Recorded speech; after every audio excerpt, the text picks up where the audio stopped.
Welcome to the Weisberg Commons. So nice to see that students, in fact, can show their faces at 9:30 in the morning on a Friday. Very impressive. And to all our guests, I want to acknowledge Moshe Strauss, who's here, and Erwin Shapiro, a member of our Board of Trustees. It's always an honor to have you, and I'm sure I've now insulted 17 other people who are here. Oh, excuse me. And of course, Dr. Kupiecki, who is a longtime friend of Yeshiva, and many of you. Thank you all for being here. Only one thing in introducing, first of all, also with a great warm welcome to Lady Elaine Sachs, who is every bit a full partner to her husband in their journey towards sharing Torah with the world. You know that in my State of the University address this year, I began to refer to the mission of Yeshiva University as being a university that has Torah in conversation with the world. Long before I said anything like that, Rabbi Jonathan Sachs was in fact modeling Torah in conversation with the world.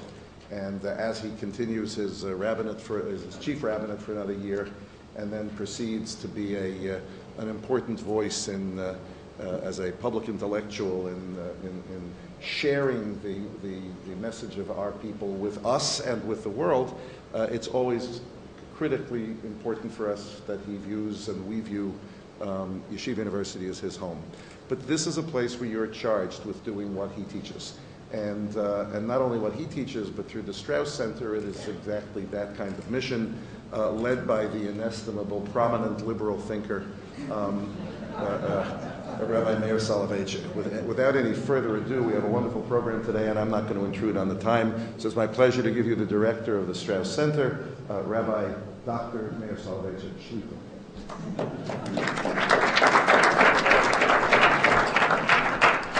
Thank you, President Joel, for everything, not just an introduction, but your very warm support and encouragement, and for your friendship, and also for what I take now as a political endorsement as well. I appreciate it. I appreciate everything. Ladies and gentlemen, good morning and welcome to the second in our series of great conversations this academic year at the Zahava and Moshe Strauss Center for Torah and Western Thought, focusing this year on philosophy of law.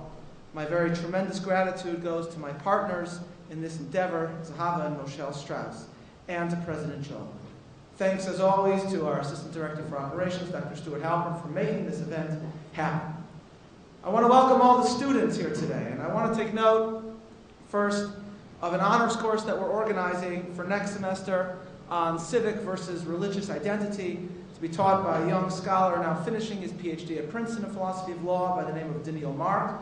It will also feature, which many of you know, it'll feature some input from myself, as well as prestigious visiting scholars. I want to welcome the many high school students who are here, from MTA, Frisch, Mayanot, Shalhevet, and I want to take this opportunity to let you know about the exciting summer program that the Strauss Center, together with the Tikva Fund, will be organizing at Yeshiva University and at Yale, where my cousin is apparently, and flyers about the program and how to apply are available at the entrance.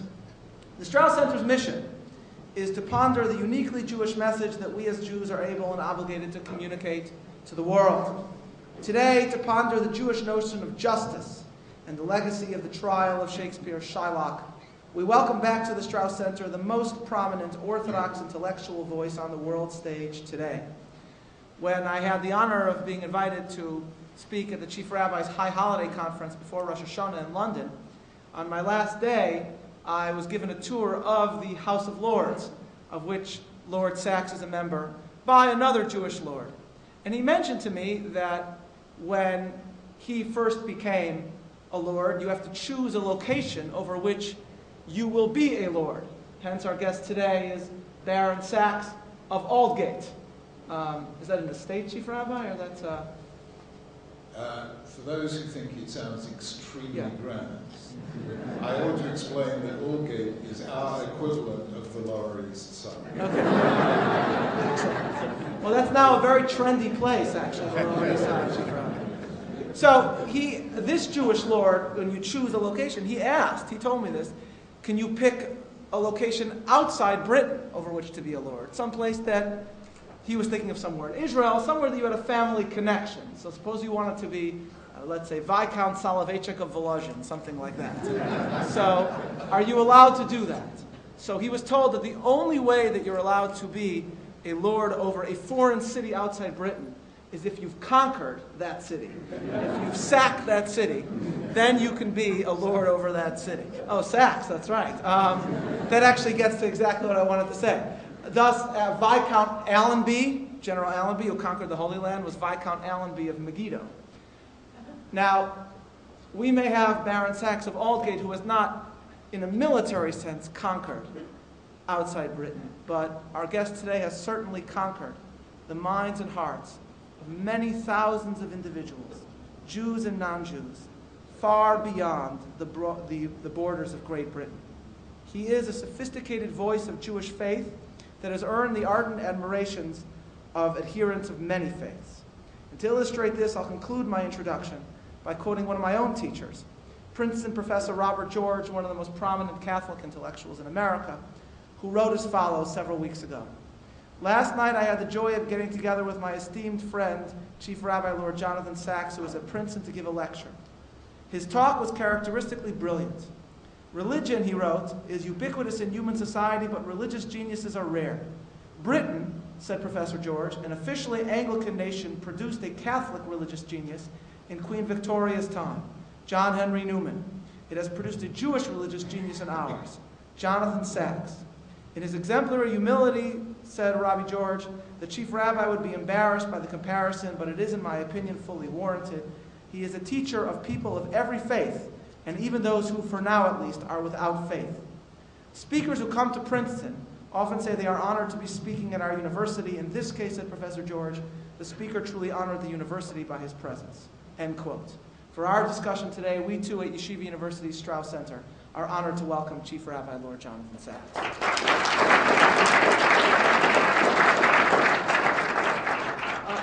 Chief Rabbi, we're going to begin, if it's okay. I'll begin by rehashing for non-Shakespeare enthusiasts the details of this case, and what Shakespeare would call the Rushe Prakim of Shylock versus Antonio. A Venetian gentleman by the name of Bassanio wishes to woo a wealthy woman named Portia, but he has no money. So he goes to his friend Antonio for a loan. Antonio responds that all of his money is tied up in his ships, but as their arrival is imminent, he'd be happy to guarantee Bassanio's loan from the local moneylender in Venice, a Jew by the name of Shylock. Shylock hates Antonio because Antonio has treated him terribly. Says Shylock, quote, "You call me misbeliever, cutthroat dog, and spat upon my Jewish gabardine, and all for use of that which is mine own." Antonio replies that he plans to continue to treat Shylock the Jew this way, and says Antonio, "If thou wilt lend this money, lend it not as to thy friends, but rather lend it to thine enemy, who if he break, thou mayst with better face and exact the penalty." And so Shylock proposes what he calls a merry bond. If Antonio cannot pay, then Shylock can collect from Antonio an equal pound of fair flesh to be cut off from his body. Antonio's ships do not return, and Shylock comes to court demanding the pound of flesh. Portia, disguised as a judge, shows up and pleads for mercy in one of Shakespeare's most famous speeches. And he says, and I apologize for the lack of a British accent, he says, she says, "The quality of mercy is not strained. It droppeth as the gentle rain from heaven upon the place beneath. It is twice blessed. It blesseth him that gives and him that takes. And earthly power doth then show likest God's, when mercy seasons justice. Therefore, Jew, though justice be thy plea, consider this, that in the course of justice none of us should see salvation. We do pray for mercy." Shylock refuses. Portia then turns the tables by arguing that according to the letter of the law, Shylock can claim a pound of flesh but no blood, which is of course impossible.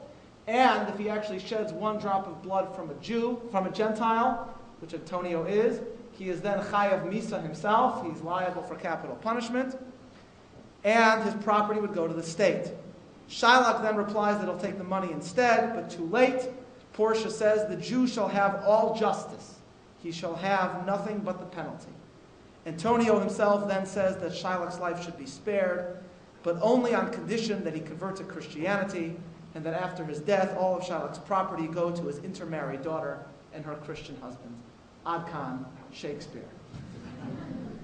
Chief Rabbi, you wrote regarding Portia's speech, quote, Shakespeare is here expressing the medieval stereotype of Christian mercy, Portia, as against Jewish justice, Shylock. He entirely fails to realize, how could he, given the prevailing culture, that justice and mercy are not opposites in Hebrew, but are bonded together in a single word, tzedek or tzedakah. The false contrast, you wrote, the false contrast between Jew and Christian in The Merchant of Venice is eloquent testimony to the cruel misrepresentation of Judaism in Christian theology until recent times, end quote. So Chief Rabbi, let's begin with the question. What is unique about the Jewish approach to tzedek, to tzedakah, to tzidkus? What's unique about it that the typical distinction between justice and mercy misses? Before I do that, man, I want to unpick this because it's a crucial moment in Western civilization. And don't worry about not speaking with an English accent. Portia being Venetian didn't speak with one. So number one, I mean, let's just knock this on the head. Number one, in a famous essay, two famous essays, the late Shai Zevins and son, editor of the Encyclopedia Talmudit, wrote a couple of articles on Mishpat Shylock. So that particular contract cannot exist in Jewish law because we have no ba'alut on our bodies. They belong to HaKadosh Baruch Hu. And therefore, you cannot make a contract of the form that Shylock made, and Shylock being a religious Jew would have known that. So the whole thing falls to begin with. Secondly, Portia and Antonia, talking about mercy, are in fact, especially Portia, merciless. Because as soon as she's pointed out that he can't take his blood, he immediately tries to settle and is repeatedly refused. And Portia argues very much like somebody who learned Gemara for several years, you know, so she argues in what Elizabethan England would have seen as a casuistic way. And she is merciless. He's guilty of attempted murder, all his property has to be seized and so on.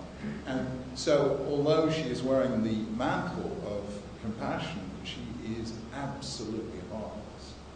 Number three, Antonio, who shows mercy on condition that Shylock converts to Christianity. Now, we have a slight problem with that kind of mercy. Number four, she is quoting both linguistically and conceptually quintessentially Jewish ideas. The quality of mercy is not strained, it falleth as the gentle rain from heaven is, of course, an allusion to Moshe Rabbeinu's great song in Ha'azinu, Yarof kamata likhi tizal katal imrati. The concept of compassion at the very heart of the ethical life comes from Sefer Shemot, the Yud Gimel Midot Rachamim, Hashem Kel Rachum V'Chanun. When Christianity talks about God, the Old Testament God in their phrase, as a God of justice and vengeance, whereas ours is a God of love and forgiveness, the whole concept of love and forgiveness comes to Christianity through Judaism. Number five, the principle that if you want compassion from God, you have to act compassionately to human beings, is itself an axiom of Jewish law. Ha-mavir al midotav, mochlin lo kol avonotav. If you want God to forgive you, you have to forgive others. And hamoseh din al chavero hu ne'enash tchila. If you propose strict justice against your fellow, God will exact justice from you. So all this stuff that Portia says, the language of it, the logic of it, the sentiment of it, is all Jewish. So we have here an extraordinary illustration of the power of stereotype to corrupt even the greatest. So let us now ask the question, was Shakespeare anti-Semitic? The answer, clearly no. Is The Merchant of Venice an anti-Semitic play? The answer is clearly yes. And all the more so because Shakespeare is the world's great humanitarian, and therefore anti-Semitism is given credence by the sheer power of this play. And there are two contrasts here where we can see. Contrast one, which Stephen Greenblatt gives in his wonderful book on Shakespeare, Will in the World. The first contrast is between Shakespeare and his contemporary Christopher Marlowe, who wrote an anti-Semitic play called The Jew of Malta. And the first contrast is between that and The Merchant of Venice. Christopher Marlowe presents an entirely stereotypical, heartless portrait of the Jew, whereas Shakespeare, his humanity shines through and almost breaks through the anti-Semitic stereotype. You know, hath not a Jew eyes, hath not a Jew ears, if you prick us, do we not bleed? All that kind of stuff. So the anti-Semitism here has to be set against Shakespeare's great humanity, which suggests that I would suggest we take up the other contrast between Shakespeare and Rembrandt. Rembrandt is living in a Holland that had by then welcomed Jews, abandoned anti-Semitic theology, and Rembrandt paints his Jews with love. I don't know if you know this. Rav Kook was stranded in England during the First World War. He hated it. He really hated it. He knew my great-grandfather on the shoulder. They were buddies at that time. But he says the one nachama, the one saving grace was he used to go to the National Gallery and spend time looking at the portraits of Rembrandt.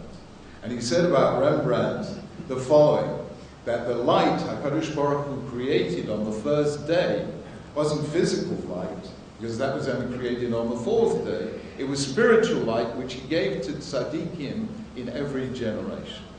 And Rembrandt said, Rav Kook said Rembrandt was one of those tzaddikim, and in his paintings you can see the light of the first day of creation. So you have here Christopher Marlowe just buying into the stereotype, Rembrandt already free from the stereotype, and Shakespeare in the middle. And that is what's so troubling about the play. Because here you have a humanitarian every bit as great as Rembrandt, but imprisoned in this negative vision of the Jew. That makes sense? Now you want to know, now I can answer your question, if I could remember what your question was. What's distinctive about the Jewish concept of tzedek? The Rambam takes, in the Moreh HaNevuchim, he rises to a climax in Book 3, chapters 53 and 54. In chapter 53, he devotes that chapter entirely to an analysis of three words: chesed, tzedek, and mishpat. He says mishpat is legal justice, giving somebody what they are legally entitled to. Chesed is the opposite. You are giving somebody something that they are in no way entitled to. And tzedek is the mediating concept of justice tempered by mercy, of mishpat tempered by chesed, and that's the definition he gives, which I think is very beautiful. And then in chapter 54, he says that, you know, it's an analysis of Jeremiah. Al yitalel chacham b'chokhmato, haskel b'yodati. And he says the highest of all perfections is to know God. And then he says, once you know God, then you've got to go back in the world and do tzedek, mishpat, and chesed ki ba'aretz, ki be'elech afatztinu Hashem. And you have to practice these three virtues in the real world, because the Rambam says knowledge of God shouldn't force you to retreat from the world, but to engage in the world with justice and compassion. So, if tzedek, which is perhaps the supreme virtue, is a combination, justice mediated by mercy, mercy mediated by justice. So, what does that say about the unique Jewish approach to virtues? In Christianity, love is placed on a pedestal as the greatest virtue of all. God is himself identified as love. Reflecting on Portia's speech, you also wrote as follows, quote, "Why then is justice so central to Judaism? Because it's impartial. Law as envisaged by the Torah makes no distinction between rich and poor, powerful and powerless, homeborn or stranger. Equality before the law is the translation into human terms of equality before God. Judaism is a religion of love, but it's also a religion of justice, for without justice, love corrupts." So from the perspective of Jewish thought, is it a mistake to place love supremely on this pedestal? Can we say that for Jewish thought, in contrast to Christian theology, love can be a virtue but can also be misplaced, and it's no more central a virtue than other equally important virtues for Judaism? I think I want to recommend a book here. It came out last year. I didn't write it. Very nice book, should just be published, or it's just published in paperback in Britain this year, by a philosopher in Britain called Simon May, and it's called Love, a History. And he writes in this book, and it's very important that somebody says this, not from a Jewish perspective. He says, if love has a history in the Western world, its foundational text is the Hebrew Bible. And that's very important, should be said by somebody who's not Jewish. And of course, it does. I mean, take that for granted. In the New Testament, when love is mentioned as a virtue, it is in two forms of love. The founder of Christianity, he says, what are the two foundations? Love the Lord your God with all your heart, with all your soul, and with all your might. Love your neighbor as yourself. He's quoting psukim from Chumash. He fails to quote the other pasuk, which I think is even more important, Ahavat Hager. The Chazal say that only one place in Torah we're commanded to love our neighbor, in 36 places we're commanded to love the stranger. You know, your neighbor is quite easy to love, isn't he? I mean, he's like you, not yours. Depends on the neighbor. Yeah. Depends on the neighbor. The stranger is hard, and there is not the kind of emphasis in Christianity on the love of the stranger as there is in Judaism. But I want to say a chiddush here. I mean, I haven't road tested it. This is the first time I ever said it, and I may be wrong. I plan to steal at this Shabbos, Chief Rabbi. It's all yours. I actually asked the following question. Why, if we have Bereshis, do we need Shmos? Why, if we have the Ovos, do we need something more than the Ovos? And I am going to suggest that one theme of Bereshit is the inadequacy of love as a foundation for society. And I'm going to brag here because it'll take too long. Akedos Yitzchak, Kach et Bincha, Yechidecha She'ahavta. The first time the word love is mentioned in the Torah, if I'm not mistaken. Let's bracket that one. The Akedos Yitzchak is a chapter in itself. But what do we see? Vayehav Yitzchak et Esav kitzayit b'fiv v'Rivka ohevet et Yaakov. That love, a father to one son and mother to another son, creates one of the great discords in history. Number two, Yaakov loves Rachel, finds himself married to Leah.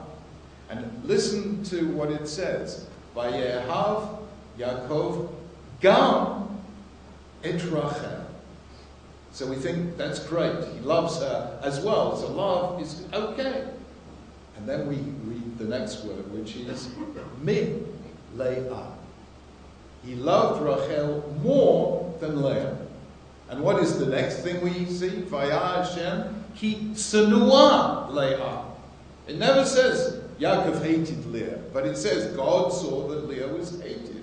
In other words, if you love two people, but you love one more and one less, the second person feels that they are rejected.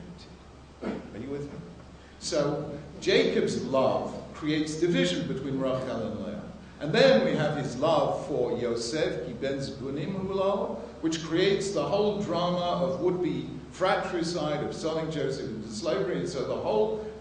So you understand that Bereshit has as an overall theme, love creates conflict. How do you resolve that? Only by creating a nation governed by the principle of justice. So I think Bereshit is actually a commentary on the inadequacy of love. It has to be tempered by justice.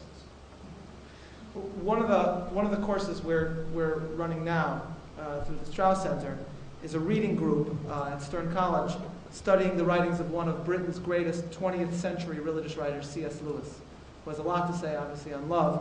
Wrote a book, The Four Loves.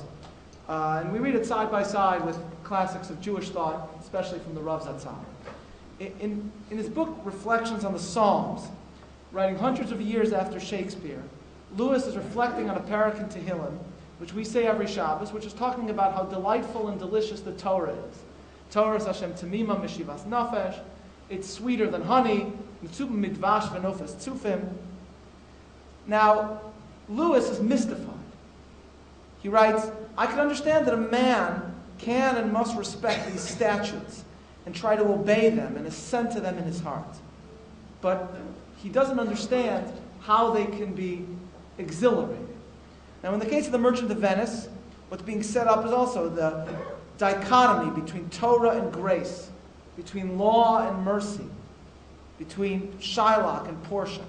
So how would you explain to a non-Jew, whether it's a religious Christian or to a reader of Portia's speech who's not religious at all, that for us, this dichotomy is not the same? That for us, Ahava Rabbah can be about the Torah. That the mitzvos are a sign of divine love. That for us, love and law are intertwined. Mitzvot are the expressions of God's love for us. You cannot see law. You cannot understand what is a mitzvah without understanding them. The mitzvah is Hashem's gift of love to us. It's his ketubah, his marriage contract with us. And every mitzvah connects us with HaKadosh Baruch Hu. That goes without saying. Christians could never really understand. Mind you, it's a pretty long thing to try and understand. It's our War and Peace of Sefer Tehillim. Right. Which is a love poem on Torah and mitzvahs. And they never understood this. And they should. The idea that law is a vehicle of grace. Because when we in civil society, when we in a contemporary secular nation state keep a law, that law is impersonal. It comes from we the people, some anonymous something or other. But when we keep a mitzvah, that is an I-thou relationship to HaKadosh Baruch Hu. We don't have I-thou relationships in secular law in America. We have in England, because I suppose we're doing that for the sake of Her Majesty, and I suppose so, but it's a little remote. No, clearly law here, it goes hand in hand with love. And it is designed to correct. As I said, love is always partial, law is always impartial. It's to create fairness in society. However, it might be of interest to you for me to tell you a story, because it was one of the most remarkable moments in my life, I have to say. Once, there's something called the Church of England. I've heard of it. You've heard of it, yeah, known for it. So, and there's something called the Anglican Communion. Are you familiar with the difference? The Church of England is in England. The Anglican Communion is worldwide. It's huge. And once every 10 years, the Anglican Communion, that is all Anglicans worldwide, come together once every 10 years, and it's called the Lambeth Conference. We have 800 bishops from all over the world and otherwise.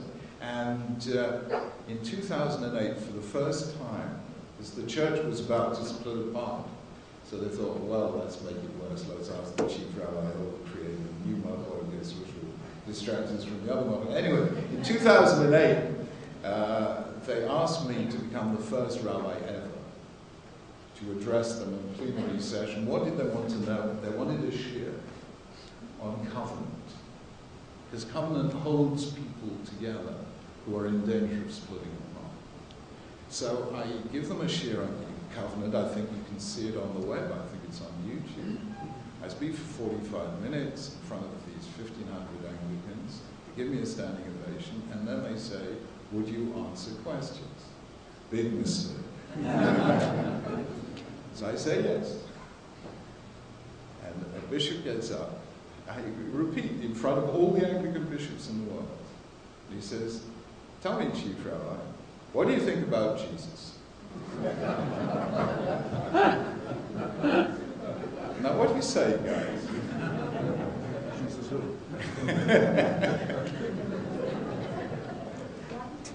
And your life passes by you in a split second. I've never gotten that question during a shir. Now listen, and you know what I heard? As in that split second, when I was deciding what do I do, I heard all the Jews throughout history who were persecuted by Christians. The Jews of England expelled in 1290 and from there across Europe until 1492 Spain, 1497 Portugal. And I said to myself, up there in heaven, they want me to say something down here on earth. And so this is the answer I gave them. Because bear in mind, merchant of Venice, that long-lasting millennial Christian insistence that Christianity is a religion of forgiveness, but Judaism is only a religion of law. And I said this to them. I said, I'm not going to answer your question in general. I am going to tell you the most Jewish thing Jesus ever said. And it was these words, forgive them, Father, for they know not what they do. That is Jesus' great statement on forgiveness. Now, I have not seen this annotated in any Christian Bible I have ever seen. I said, you don't know that that is a direct paraphrase of a line from the 15th chapter of Bamidbar, which we say at the beginning of the holiest night of the Jewish year, Yom Kippur, which is the Jewish day of forgiveness. And it says this, V'nislach l'chol ha'am, ki l'chol ha'am bishgagam, which means, forgive them, Father, for they know not what they do. And there was a gasp. And I hope we got our message across to every bishop in the world that Christianity got its forgiveness from Torah. Not from the New Testament, but from us. You mentioned before one of the brilliant essays from Rav Zevin on Shylock, Mishpat Shylock La'or Halacha, where he argues, as you mentioned, Chief Rabbi, that a Jew not only would not have made such a deal, placing a lien on someone's flesh, but that he would never have even considered that halachically possible. Because for Jewish law, we are not owners of our own bodies. We cannot lease our bodies, we cannot sell our bodies. Our bodies, as our souls, belong to God. As we say on Yom Kippur, Haneshama lach v'haguf shalach. So the whole idea is entirely different. Yes, pa'alach, and then shalach. So while the halacha would agree that Antonio might owe Shylock money, it would never say that he owed him flesh. It's impossible. Now at the heart of this is, first of all, the Jewish notion of human inviolability, because we're created in God's image, which is similar to the secular notion of rights. But Judaism also believes, because we believe that our bodies are not ours, that we don't have a right to do whatever we want with our bodies. If I asked you, Chief Rabbi, to punch me in the face, you could not do that. Yes. That would make some great Strauss Center promotion. That would go viral on YouTube like nobody's business. Yeah, and that's not my gift. The Chief Rabbi can put it to music after. Yeah. But you can't. You couldn't.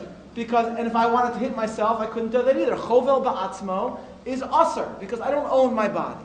I have no right to my body. I have no right to do what I want with my body. Now, one of the ways in which we illustrate, perhaps the primary way, that we are bound to God, not just in soul but in body, as Jews, is through milah, which is, if you note, circumcision, which, as you've noted, is once again under attack today. Only now the attack is taking a secular approach, focusing on individual autonomy and human inviolability and human rights. You've written that an assault on Jewish life always utilizes justification from the highest source of authority at that particular time. So, in the Middle Ages, it's the church, and Judaism becomes law versus grace, etc., etc. Today, anti-Judaism is cast in the language, you wrote, of human rights. Now, the debate over circumcision burst forward in Germany, in Europe. We saw in San Francisco. Yep. This is not the beginning of this. And the question then becomes, what is the most effective way to counter this new version of anti-Semitism that utilizes now, again, the legal terminology of individual autonomy and human rights? Well, look, and in practical terms, I'll tell you what we're doing. I'm forming helping to form a new organisation for the global defence of Brit Mila in Britain and Europe. I sent an open letter to Angela Merkel on the subject. I went to address the Dutch Parliament, which had banned Shkita. And I said to them, these are the words I used. I then pulled back. I said, Holland was the place where in the 17th century European religious liberty was born. Don't let it become the place where in the 21st century European religious liberty died. That's what I said to Parliament. However, I'll be blunt with you, in Britain and in Germany and Switzerland, the Jewish communities are so small that, I mean, obviously you do the ADL type stuff, you know, the defense type stuff, but, you know, I believe in long-term planning on this, and therefore it's been a matter of principle to me over the last few years of developing an alliance with the Catholics on this, because they are also, even the Anglicans, but especially the Catholics, being hit.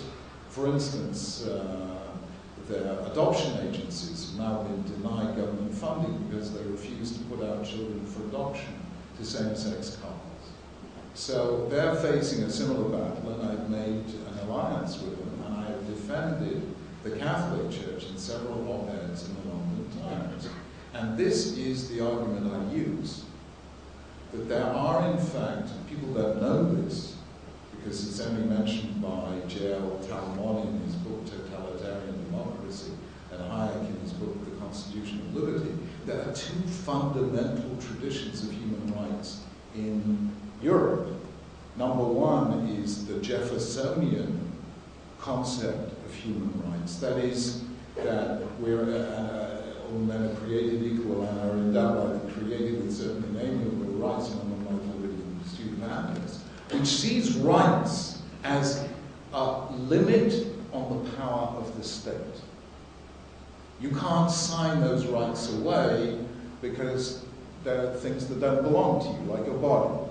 So you can't sign them away, therefore they can't be part of a social contract, therefore the state cannot intrude. And on this, rights are seen as limits on state action.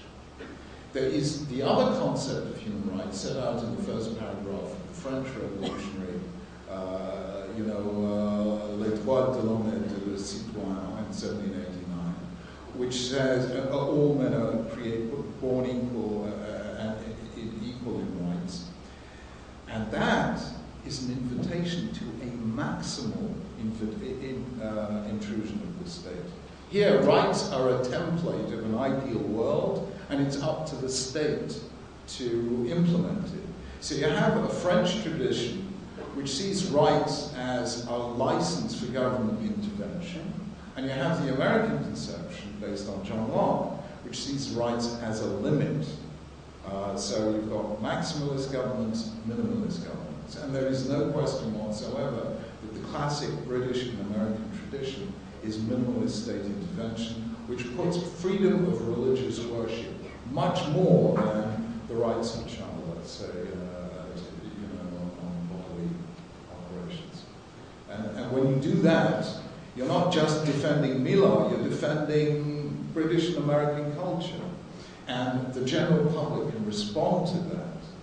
Whereas if you're only defending Brit Mila, that's called special pleading. And so this is an issue that will affect all traditionally religious communities. 100%. I actually said in the House of Commons Select Committee that I reminded them that certain people, Puritans, set sail on the Mayflower in 1620 because England was not guaranteeing them their religious freedom. And I said, you carry on the way you're going, and we'll be chartering a new Mayflower. I might even land up here, Richard. A kosher cruise across the pond. We'd be delighted to have you two family.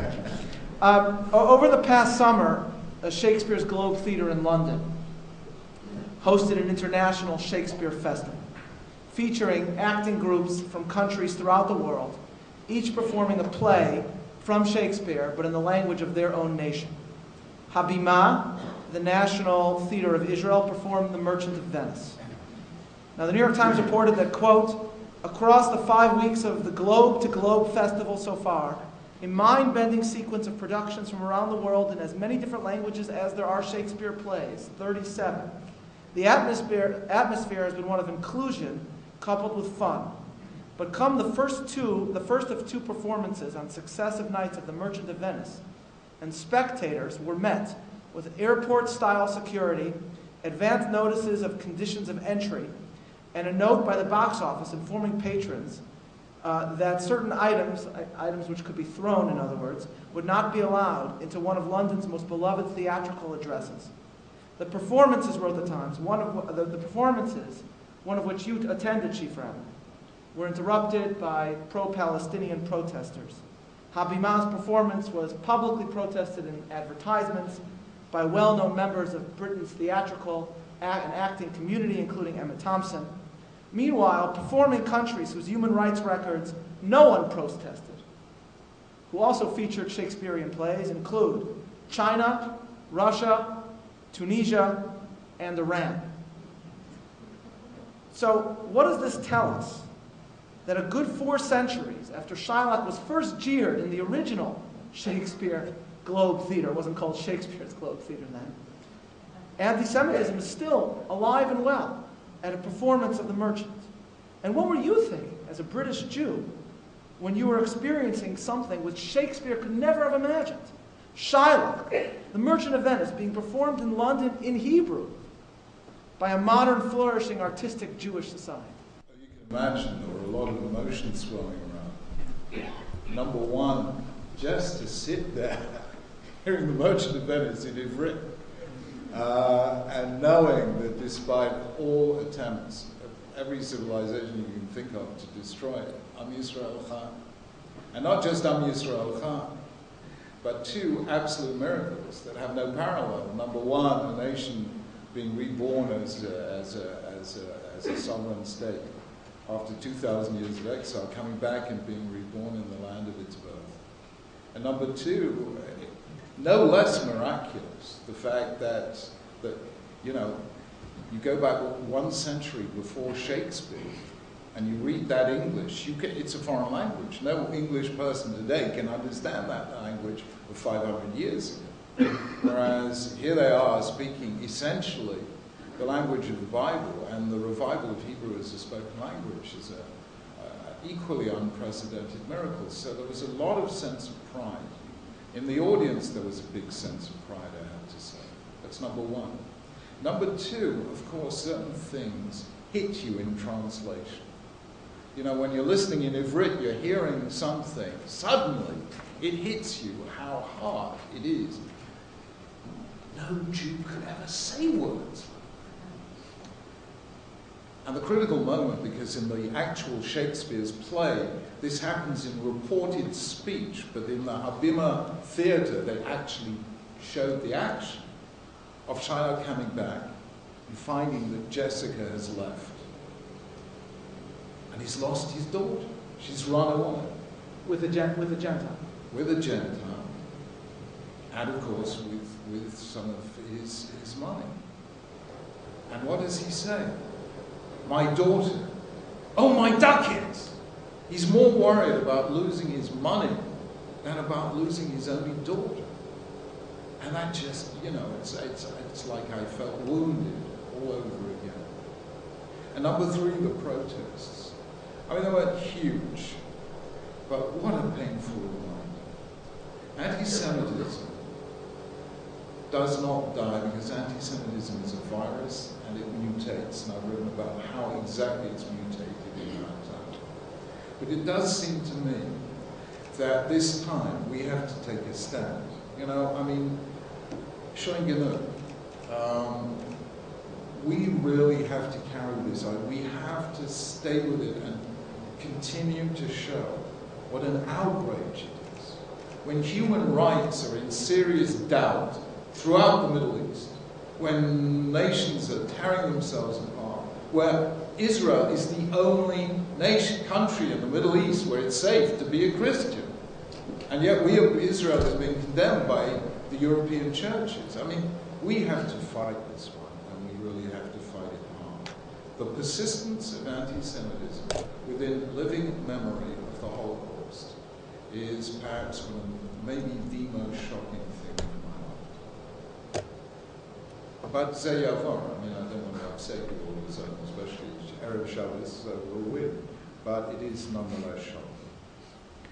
So, building on this point about the persistence of anti-Semitism, one of the things I found fascinating about The Merchant of Venice is the fact that Shakespeare, who didn't really know Jews, is assuming that a Jew would be filled with hate. Why? Because he is treated so badly by others, however justified that mistreatment might have been for Shakespeare. Shylock in the play says, "The villainy you teach me I will execute, and it shall go hard, but I shall better the instruction." In other words, Shakespeare, having never really met a Jew, takes it for granted that Jews were rapacious, bloodthirsty, vengeful, because that's how they were treated. They would act like animals because they were treated like animals. Shylock also says, thou callest me a dog before thou hadst a cause, but since I am a dog, beware my fangs. So to me the interesting question is, reading or watching this play, how did we not, if this is an untrue picture, and of course it is, how did we not become like Shylock? How are we able to say, day after day, V'lim kalai nafshi sidon? How did we not let ourselves become vengeful, rapacious, given how we were treated? What was our secret to experiencing centuries of hate and not becoming Shylock? Habibi, let me explain something to you. This is one of the most remarkable phenomena in history.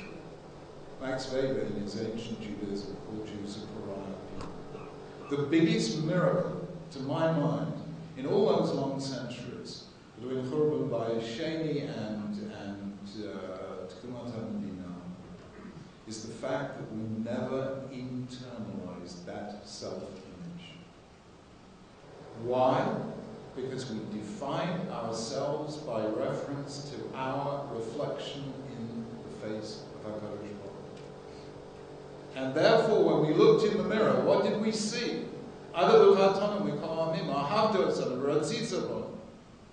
They saw we are the people loved by God. And not all the insults and injuries of the Gentiles could affect them.